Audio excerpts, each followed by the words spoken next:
ভিডিওটা টানবেন না, একটু শুনুন। আমি এসেছি আল্লাহ পাকের সেই কোরআন নিয়ে। আমার মেহফিলের নাম হলো জাতি বর্ণ নির্বিশেষে কোরআনে মেহফিল। তা আল্লাহ পাক কোরআন পাঠিয়েছেন সারা বিশ্বে মানুষ জাতির জন্য হেদায়েত, ইহকালে শান্তি আর পরকালে পুরস্কৃত হবে তারা যারা মেনে চলবে। তাই কোরআনটা হলো আরবি ভাষা, আরবি ভাষাতে কোরআনটা নাজিল হয়েছে। তা আরবি ভাষাতে আল্লাহ পাক কোরআন পাকের মধ্যে কি জানিয়ে দিয়েছেন সেটা আমি বাংলা ভাষাতে আপনাদের সামনে তুলে ধরছি। আর এই পৃথিবীর মধ্যে অনেক বড় বড় আলেম রয়েছে, হাফেজ, কারি, মুফতি রয়েছে, মাওলানা রয়েছে, তাদেরকে সামনে রেখেও আমি এই কোরআনটা তুলে ধরেছি যে মানুষ দুনিয়াতে এসে শয়তানের ধোঁকা পড়ে যেগুলো করছে, যে তার পরিণাম কি হবে সেগুলো তারা জানে না। তাই বাংলাতে সেগুলো আমি তুলে ধরছি। আল্লাহ পাক কোরআন পাকের মধ্যে কি জানিয়ে দিয়েছেন আর সতর্ক করে দিয়েছেন কি সেগুলো তুলে ধরছি। তা আল্লাহ পাক প্রথমে আল্লাহর সৃষ্টি সম্পর্কে মানে নিদর্শনের কথা বলেছে, সেটা আমি তুলে ধরছি। বিসমিল্লাহির রহমানির রহিম। পরম দয়াময় দারুণ দয়ালু আল্লাহর নামে শুরু করছি। ও আল্লাহ পাকের বান্দা বান্দিরা, ও বিশ্বের মানুষেরা, আল্লাহ পাক কোরআন পাকের মধ্যে জানিয়ে দিলেন যে আমি যে আকাশ সৃষ্টি করেছি, আমি যে ওই আকাশ সৃষ্টি করেছি, ওই আকাশ সৃষ্টির মধ্যে জ্ঞানীদের জন্য নিদর্শন রয়েছে। আল্লাহ পাক বলেন আমি যে পৃথিবী সৃষ্টি করেছি, এই পৃথিবী সৃষ্টির মধ্যে জ্ঞানীদের জন্য নিদর্শন রয়েছে। আল্লাহ পাক আরো বলেন আমি যে রাত দিন সৃষ্টি করেছি, ওই রাত দিনের মধ্যে জ্ঞানীদের জন্য নিদর্শন রয়েছে। আল্লাহ পাক আরো জানিয়ে দিলেন সমুদ্রের মধ্যে যে বড় বড় জাহাজ মানুষদের ভালোর জন্য দ্রব্য সামগ্রী নিয়ে ঘুরে বেড়ায়, ওর মধ্যে জ্ঞানীদের জন্য নিদর্শন রয়েছে। আল্লাহ পাক আরো জানিয়ে দিলেন যে আকাশ থেকে যে আমি বৃষ্টি নাজিল করি, ওই বৃষ্টির পানি দিয়া ভূমির নির্জীবকে আমি জীবিত করি, এমনকি এই ভূমির এই পৃথিবীর সমস্ত প্রাণীর প্রয়োজন মেটাই ওই পানি দিয়া। এর মধ্যে জ্ঞানীদের জন্য নিদর্শন রয়েছে। আল্লাহ পাক আরো জানিয়ে দিলেন এই পৃথিবীর মধ্যে যে বাতাস বয়ে যায়, এই বাতাস বয়ে যাওয়ার ভিতরে এই বাতাসের গতি আল্লাহ পাক নিয়ন্ত্রণ করে। কখনো আস্তে হয়, কখনো জোরে হয়, কখনো হাওয়া হয় না, বাতাস হয় না, আবার 60 কিলোমিটার, 80 কিলোমিটার, 100 কিলোমিটার এইরকম ঝড় বয়ে যায়। এর গতি আল্লাহ পাক নিয়ন্ত্রণ করেন। আল্লাহ পাক সেটা জানিয়ে দিলেন। আল্লাহ পাক আরো জানিয়ে দিলেন আকাশ ও জমিনের মাঝে যে সকল মেঘগুলো ছোটে বেড়ায়, এর পরিচালনা আল্লাহ পাকই করেন। ও আল্লাহ পাকের বান্দা বান্দিরা, ও বিশ্বের মানুষেরা, আল্লাহ পাক যেগুলো সৃষ্টি করেছেন মানুষদের জন্য, আল্লাহ পাক বলেন এই সৃষ্টির মধ্যে সব জ্ঞানীদের জন্য নিদর্শন রয়েছে। আল্লাহ পাক এটাই জানিয়ে দিলেন। আল্লাহ পাক প্রথমে আল্লাহ সৃষ্টি সম্পর্কে জানিয়ে দিলেন, আর ওই সৃষ্টির মধ্যে জ্ঞানীদের জন্য নিদর্শন আছে এটা জানিয়ে দিলেন। আর জানাবার পরে মানুষদের ভিতরে কিছু মানুষ যেটা করছে আল্লাহ পাক সেটা তুলে ধরেছেন। বিসমিল্লাহির রহমানির রহিম।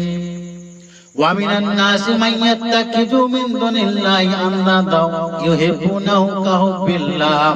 ও আল্লাহ পাকের বান্দা বান্দিরা, ও বিশ্বের মানুষেরা, আল্লাহ পাক কোরআন পাকের মধ্যে জানিয়ে দিলেন সেই সব মানুষরা যারা দুনিয়াতে শয়তানের ধোঁকা পড়ে শয়তানের অনুসরণ করছে, সেটাই আল্লাহ পাক তুলে ধরলেন। তারা জানতে পারলো আল্লাহ সবকিছু সৃষ্টি করেছেন, জানার পরে তারা কি করছে আল্লাহর জায়গায় অন্য কাউকে বসিয়ে আল্লাহর সমান বলে মনে করছে। তাদেরকে বলছে তুমি আমার আল্লাহ, আল্লাহর জায়গায় অন্য কাউকে বসিয়ে বলছে তুমি আমার আল্লাহ, তুমি আমার খোদা। আর আল্লাহকে ভালোবাসার মতো তারা তাদেরকে ভালোবেসে থাকে, তাই না? আজকে যেটা ঘটছে, আগে যেটা ঘটেছে আল্লাহ পাক সেটা ওহী নাযিল করেছেন, আর যেটা ঘটছে সেটাও কোরআন পাকের মধ্যে দেওয়া আছে। সেই ওহী এখন কোরআন পাকের মধ্যে দেওয়া আছে। তাই মানুষ যেটা করছে সেটাই হচ্ছে জানিয়ে দিলেন। মালিক ইয়াউমিদ্দিন, আল্লাহ পাক হবেন বিচার দিনের মালিক।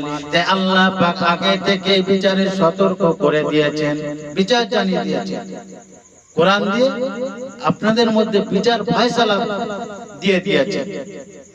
ও আল্লাহ পাকের বান্দা বান্দিরা, ও বিশ্বের মানুষেরা, আল্লাহ পাক আরো জানিয়ে দিলেন সারা বিশ্বে যত মানুষ রয়েছে যে পথ অবলম্বন করেছে, যে পথ দিয়ে তারা আল্লাহর উপাসনা করে, আল্লাহ পাক জানিয়ে দিলেন যে প্রত্যেকটা জাতি যে আল্লাহর পাকে যেভাবে উপাসনা করে, তা আল্লাহ পাক জানিয়ে দিলেন যে কাদের, যে আল্লাহকে সবাই তো মানে উপাসনা করে, তা আল্লাহর কাছে গ্রহণযোগ্য কোনটা সেটা আল্লাহ পাক কোরআন পাকের মধ্যে জানিয়ে দিলেন। ও আল্লাহ পাকের বান্দা বান্দিরা, ও বিশ্বের মানুষেরা, আল্লাহ পাক জানিয়ে দিলেন ওয়াল্লাযিনা আমানু আসাদ্দুল হুব্বা লিল্লাহ। আল্লাহ পাক জানিয়ে দিলেন যারা আমার প্রতি দৃঢ় বিশ্বাস স্থাপন করেছে তাদের ভালোবাসাটা হলো আমার কাছে মজবুত ভালোবাসা। সুবহানাল্লাহ। তাহলে আল্লাহ পাক জানিয়ে দিলেন যে আমার প্রতি যারা দৃঢ় বিশ্বাস স্থাপন করেছে তাদের ভালোবাসাটা আমার কাছে মজবুত ভালোবাসা।